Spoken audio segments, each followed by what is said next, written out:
Hey, what's up, players? Chicago and I back again, and we're going to do another video in our series for IntelBytez. And today, we're going to call this one, Don't Be a Dork. And you're probably thinking, what the heck, player? What is the deal there? Why are you cutting us down, man? Well, the reference is something they call Google Dorking. And we're going to talk about using Google to gather some information that may not actually be something that somebody wants us to find out, but it has been indexed by Google. Now, I had talked in a previous video for my dark web stuff and the VPNs and the Tor video about different layers of the internet. We have the clear net or service web, whatever you want to call it. Then we have underneath that layer something called the deep web, and then underneath that layer or within that layer we have the dark net and dark nets or dark web. And we're going to be dealing just with the clear net today, which is about 4% of the actual internet, but still a treasure trove of information. As you may know, Google, Bing, Yahoo, all these other different entities use these things, these scripted entity things called bots to crawl these different websites. And sometimes it's beneficial for you, for your company, for if you want to be, higher in the rankings or what have you for the searches, or other times it may be obtrusive or intrusive, I'm sorry. And you may want to say, hey, listen, don't crawl this path, and this path. And for that, you would use a file called robots.txt. But essentially, Google is out there indexing pretty much everything that can be indexed that's on the actual clear net, something that's not behind a paywall or an authentication or what have you, or a Tor node or what have you.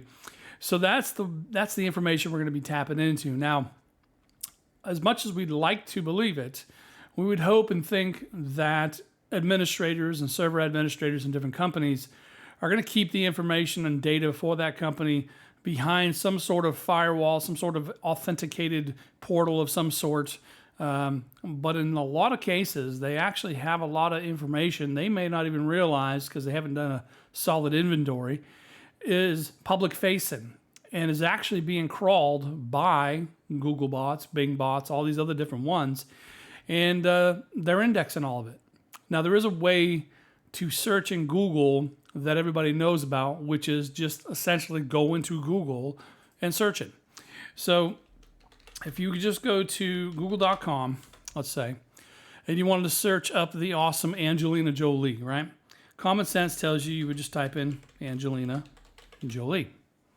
And it would give you all kinds of different indexed pages that have something to do with Angelina Jolie. And you'll see in the, usually up front here, I don't know why they're not showing it right now.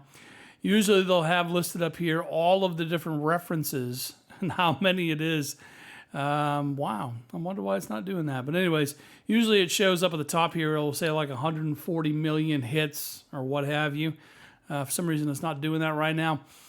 But this is how everybody searches Google. Well, most people. Now, for researchers and investigators and for cyber threat intelligence professionals and what have you, bad guys as well, they'll go ahead and use what they call advanced operators, okay? Now, I couldn't remember all of them in my brain, so I just grabbed the Google cheat sheet over here, and it kind of shows these different operators. Now, I'm going to go over a few of them that are really important or ones that are used most often, and then we'll talk about how they're being used. So, to give you a short example, let's use this in URL one right here, okay? So it says here, value is contained somewhere in the in URL. Now, the way the operators work in Google search is you use the operator, which in this case is in URL, colon, immediately followed by the term that you want to search for. Now, if you are looking for a specific phrase and not just words in a phrase, you would put quotations around it. Okay, so if I want to find out what websites out there have the word Angelina Jolie, not the word Jolie, not just the word Angelina, but the whole word Angelina Jolie in this URL, I would use in URL for that. So I would say in URL, colon, and then I put quotations around Angelina Jolie to be very specific that I want to search this phrase. Otherwise, it's going to look for any instances of the words that are in there. So I'm going to hit enter on here. And again, I don't know why it's not showing. Usually it'll show on these here, the amounts, but it doesn't really matter. So in this particular case here, you'll notice that the URLs and all the search results here have the word Angelina Jolie in it. And if we hover over this, more than likely it'll say that. Yeah, right here, Angelina Jolie.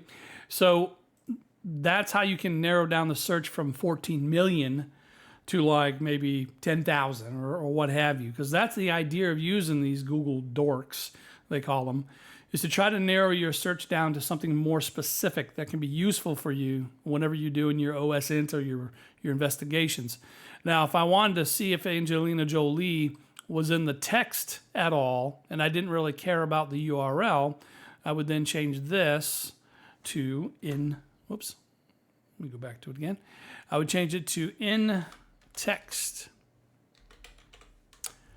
And you'll see from this hack and cheat sheet over here, it searches the body of the web page for specific text. Now, if I want all words in any combination within my quotes, I would have then used all in text instead, which I don't know if is on here or not.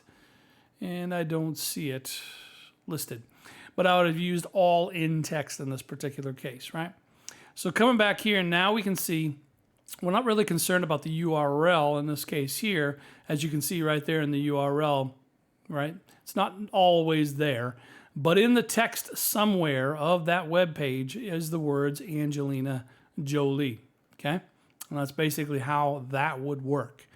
Another one that's interesting too is, let's say for instance you wanted to look up, I'll just use Microsoft as an example here, and I'm not a Microsoft fanboy, don't worry.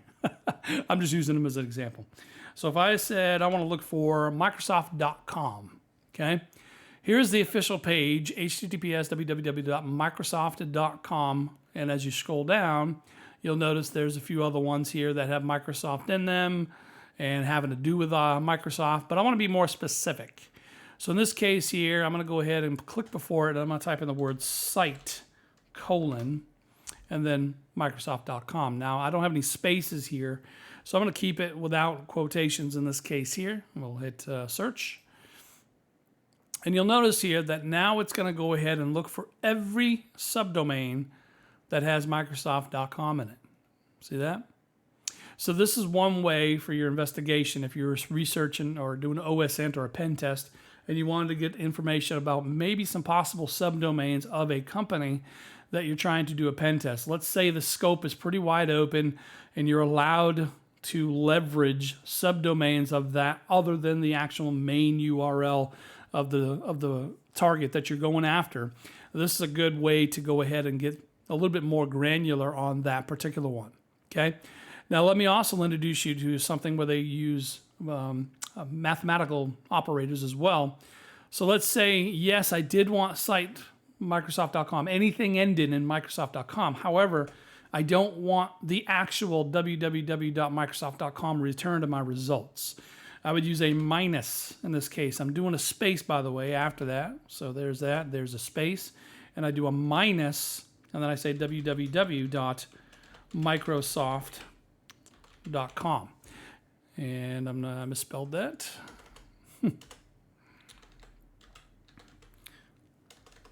There we go. And in this case here, it's going to return again everything that has a subdomain of Microsoft.com, but it will not return the results www.microsoft.com. And that's how you can get very granular about what you're actually looking for. Now, if you go back here to the cheat sheet, I believe they do have some of those. Yeah, right here. So the minus. Do not include this word in searching for results or queries. Okay. So in this case here, it's saying, look for advanced malware hunter, but make sure the words beginner are not included. Make sure introduction is not included. Make sure site Microsoft.com is not included. So that's the way you can do it there. Or the opposite end, you can do the plus here, and you can say show results with this word exactly. Okay. Now, again, you can use quotations for that sort of thing as well. Another interesting one is the file type. So let's go back again here, and we'll search for our awesome Angelina Jolie. And we're going to say in text, and then we'll say in quotations, Angelina Jolie. In this particular case, what I want is I want all PDFs of Angelina Jolie. It has anything to do with Angelina Jolie somewhere in that PDF. I would say file type, and then a colon, and then PDF. Okay? So now my results are going to be PDFs. See how I'm narrowing this down now? I'm actually going ahead and saying, oh, well, I just want Excel documents, or I just want, Word, docx, what have you. Now, I know what you may be thinking is, oh, that means we can use it for MP3s and for AVIs and this and that. Well, back in the day, that was the case. They've since locked that down quite a bit, apparently, to be searching for it because it was abused where people were looking for that. It still is a operator. It still is a valid type, but I don't believe it really returns much. Let me see here. MP3, yeah, not a whole lot shows up here, as in nothing. And same thing with MP4 probably. Yep. So everybody abused that, and so they basically said, "Yeah, screw that. We're not gonna do any of that business." So, but this is useful for docx, Excel documents that may include, pay salaries, may include Social Security numbers, PII, that sort of thing. So when you're looking for a particular company, you may say, for instance, site colon, and then we'll use, I don't know, CNN. No, I don't like CNN. Let's use, I don't know, we'll just say Yahoo, yahoo.com, and then we'll say file type, colon, and then we'll say docx.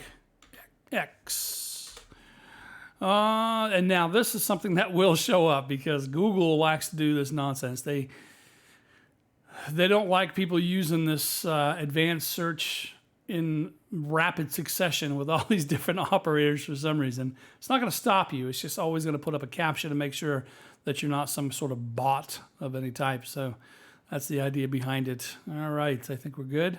And move on.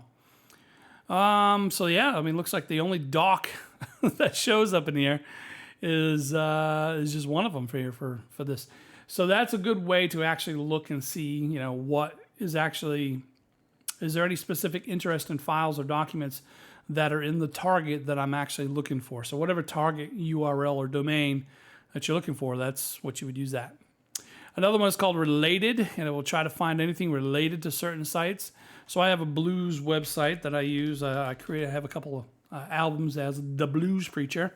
So I can say, well, let me go ahead and see if there's anything related to thebluespreacher.com.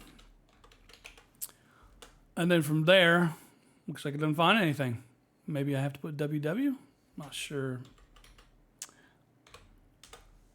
I know there's some related stuff. Let me try quotations and see if that will. Or maybe this is an older deal because, they may actually get rid of certain operators that worked. Okay, it looks like you have to do quotations around it, apparently. I didn't realize that. I guess when in doubt, quote out. So in this case here, anything related to thebluespreacher.com, and here you can see, I don't even know what this is here. Grupper? I don't even know what that is.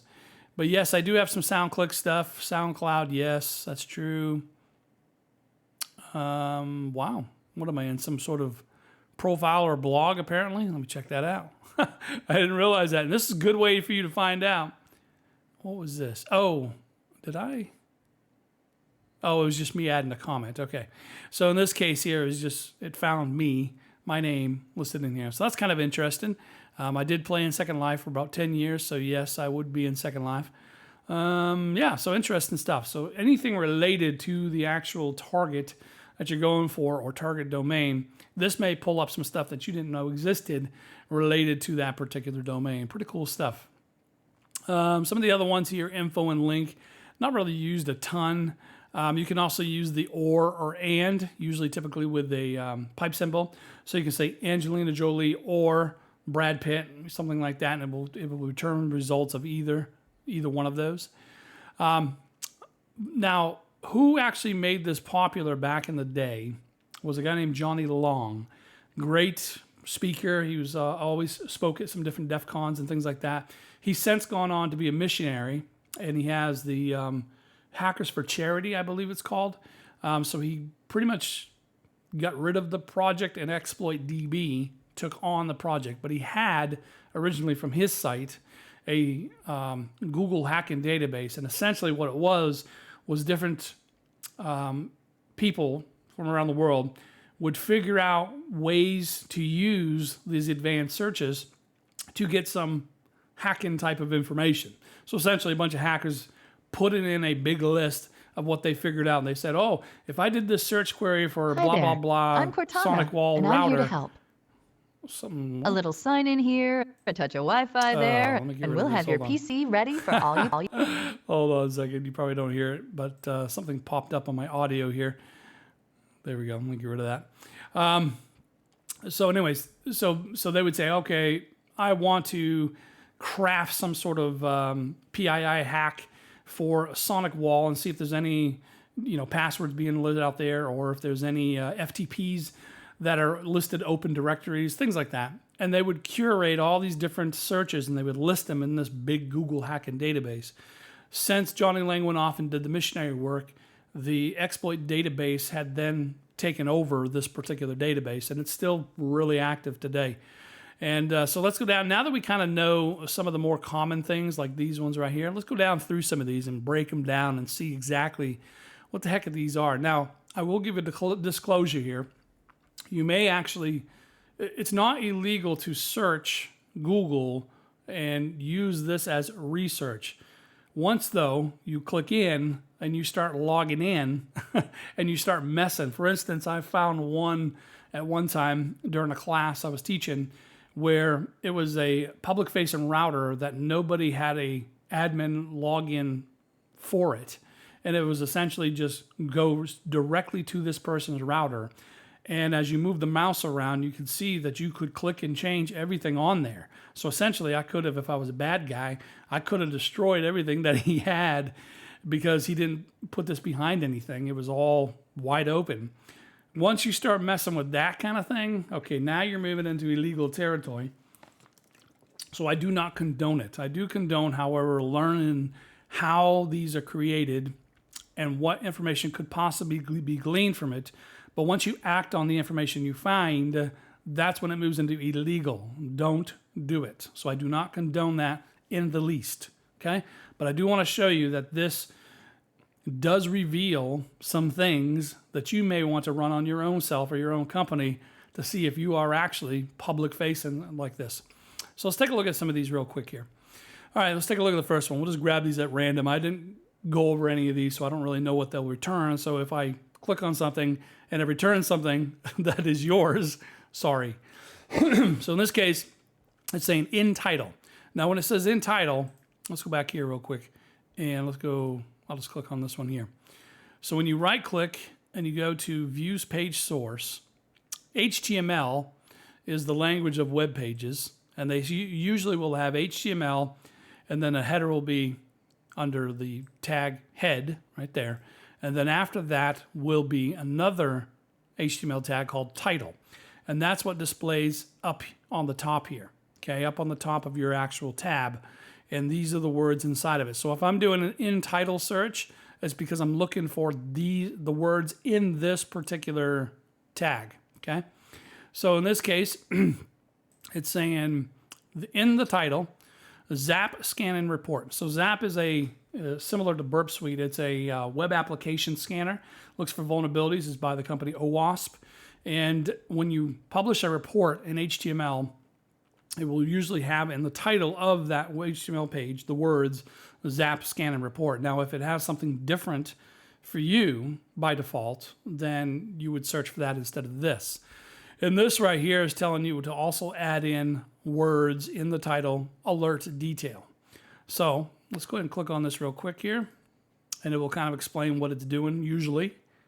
And no, it doesn't, but it says network of vulnerability data. What they're trying to get across here is that when you run a Zap scan, you are actually scanning the URLs. You're spidering the URLs of a company. So if a company puts their scan report out there in the public view and they don't realize it, and it's accessible via Google because Google indexed it, anybody can open up their Zap report and get a full breakdown of their internal IP addresses, what technologies are in play, the names of their servers. You don't want that. Plus, it shows them the vulnerabilities you have. So if it says, well, you got a critical here for SQL injection, well, now the attacker knows this company I can do a SQL injection attack against. So you definitely don't want these out there in the ether there. So let's go ahead and grab it, and we'll do a search for it here. I'm going to copy.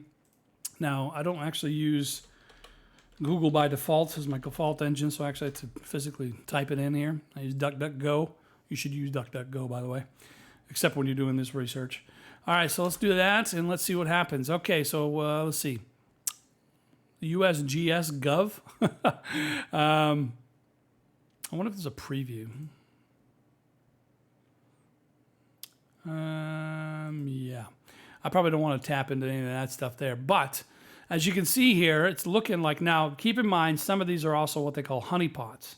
And a honeypot, and this is a pretty ingenious method of doing it, is that you could use something called a canary token to determine if somebody actually clicked or went to a particular URL. And what they'll do is they'll put up a fake site, essentially, and put this up there, intentionally, because they want to see how many people are actually clicking through and looking for Zap reports about your company. So it's usually called a honeypot.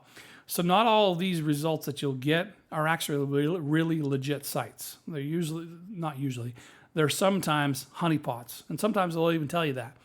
But I'm not going to get into it.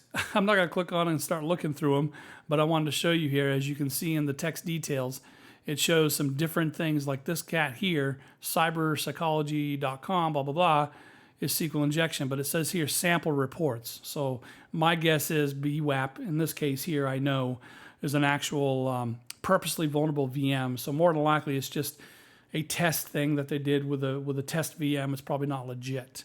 But when you come up here and you see the actual IP address and scan report, there is a possibility that this particular one, if we were to click it, which I'm not going to do here on air, is going to be something that we would want to look for. So here it's telling us, without even really going to the website, hey, there's not an X-frame options header. That's typically used for clickjack and some protection. So if this was my target, I could probably try a clickjacking attack, and I may be successful because according to their Zap report, they're missing that particular header. So this is where it would be beneficial to a bad guy. All right, let's go back here and look some more. Let's see here. We did that one. Okay, so here's a good one right here. In title, index of. This basically means, like, index of, like if you had an FTP server and you didn't lock down your indexing of your directories behind some sort of paywall or firewall or what have you, then looking specifically for the words in the title, index of, is likely going to show some FTP directories and such. In this case, they're looking specifically for anything that says /configs. It's pretty interesting. So more than likely, it's going to find config pages of something or other. So let's go ahead and click it and see what happens. All right. So here we see txatech.com. I don't even know what that is. And index of configs. Now, in a lot of cases with these here, these are not typically going to be any real issue looking at. It's when you start actually looking at each individual file. But let's just click one of these here to see. Oh, I don't want to do that. Anytime it says that, it's likely behind HTTP. More than likely, we don't want to do that. So let's just pick a different one. All right. So in this case here, we see this index of blah, blah, blah, whoever it may be, and then config. So if I were to open that, it may have some information that is legit. It may actually have hard-coded usernames and passwords in it, that sort of thing. So pretty bad stuff that you could find using all of this as you crawl down through. And again, you would couple this with something like, site : and the actual domain that you're looking for to make it a little bit more focused. All right, so yeah, let's get rid of that. Get rid of that. So that's another example there. Now, notice here how they actually have this in quotations. So iMana 200 login. I don't know what iMana is, but I assume it's something that has a login portal according to this. My guess is the actual, in the title of the page itself, it has the words iMana 200 login, more than likely 200 reference in like the HTTP code 200 means 200 okay, that it was legit, and you could actually go to it. So let's go ahead and take a look and see what results. All right, very cool. So in this case here, these are login portals for whatever this iMana is. I don't even know what this software is. Looks like the majority of them here are in, looks like China, maybe, Japan. So in this case here, yeah, not a whole lot going on. It looks like it's specific to just this. That's why there's not as many results in this particular case here. But yeah, we can see now this one here. Like I said, you gotta look carefully. This one is specifically about the exploit DB one, so it indexed that as well. But when you start getting into actually just IP addresses here, more than likely this is a login page, and if it's a weak login type of thing, or they're using default credentials, you could use a password cracker and brute force that, more than likely using Hydra, something to that effect. So that's where bad guys would use that information. Okay, so yeah, we're not going to get into that. Go down through, let's find another one. Here's another one. Cite anything PHP MyAdmin server databases. So I've seen in the past, you know, messing around with this kind of stuff here, I have seen some that actually do list the hard-coded SQL passwords in them. It's amazing that they don't realize this stuff is out there publicly for people to go ahead and view, thanks to Google Index and everything. So it looks like this IP address here has a PHP admin here, localhost. Now, some of these may be behind a login that you have to log into. Some may be open. So depending on what your target is, again, scope it to your specific target that you have scope permissions for, site, colon, whatever it may be. You can use this, and you know, okay, well, this is what the actual PHP MyAdmin right here, server underscore databases, because that's actually in the title, that's what they put here as the actual term, okay? So that's an example of one there. Again, we're not going to get into that because I start getting a little bit into the shady part of it here. Let's see. So this one's kind of interesting. Let's see. And by the way, you notice over here on the far right, these different categories. You can actually search by those categories. I'm trying to remember how to do that.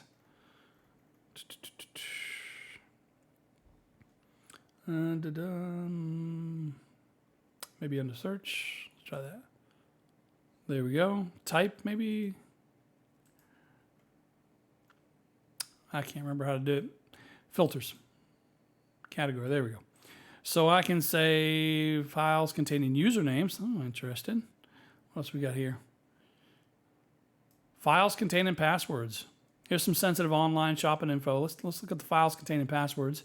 So now we're going to refilter for this, and it's going to only give us dorks that are files containing passwords. In this case here, let's take a look at this one, and we'll kind of review the wording of the search. All right, so the all in text is what I was mentioning before. You have in text, which will say whatever the text is in between these quotations exactly. So you're saying it has to exactly be the format index of /htdocs. It can't be anything htdocs, anything of, anything index. All in text will look for all three words in any order, and that's basically what they're doing here. So all in text, and the asterisk is a wildcard, which basically acts just like a regular wildcard as you would think. In this case, we're looking for anything at gmail.com or anything that has the word password, and again, this is in the text of the page, or username, and we're specifically looking for an Excel document that has this information. So as we start going down through, again, these may be honeypots, these may not be legit, but you may find some of them are legit. But as you start going down through them, you'll start seeing the sheets here will say username, password, first name. These are actual PII that may possibly be in here. And again, these may be fake or honeypot, but if they weren't, then we now know this guy's email address, and maybe this is possibly his password. Who knows? I don't know. But this, in this particular case, that's how they crafted this particular one. And again, you can craft it any way that you want that is specific to the target that you have scope permissions for. I got to reiterate that on that particular one here. Here's another good one here. WP content, WordPress, right?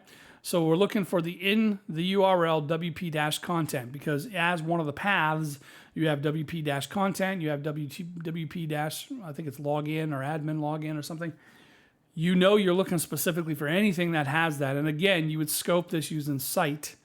But in this case here, they're saying for anything WP content uploads, and then we want to look for an extension called .txt, which is essentially the same as the file type. And then we're looking for anything with the words in the text here of username and password or PWD or PW. So in other words, these pipe symbols that you see here also indicate the word or. So we're saying password or PWD or PW. So any of those can give me a result back. Okay, that's what those four are there. So pretty crazy. Now this one's an interesting one here. Insert into users. This is typically what you would see for SQL. So if there is a log file that some non-security minded security network admin or database admin didn't realize was not firewalled properly, because again, this is only what Google indexes. This is not Google break it into your company. This is Google indexing whatever is publicly viewable. All of this is publicly viewable. This is not behind some sort of auth, whatever. In this case here, we're looking to see if there's any documents out there that have insert into users, because insert into is a SQL statement which basically creates the table information in a database for users. And likely that same table will have a password, associated with it as well. So we're looking for anything that, and again, here's the OR symbol, anything that has the extension of SQL, anything that has a text, anything that has a log, anything that ends in .env, okay? So in these cases, we're looking specifically for the words values, all in caps, and we're looking for the word specifically, the phrase, insert into users. And then here down below, we can see they have some here. Now this looks like an example one, as you can see here, sub example.net, blah, blah, blah. So this is probably nothing really bad or nasty or anything like that.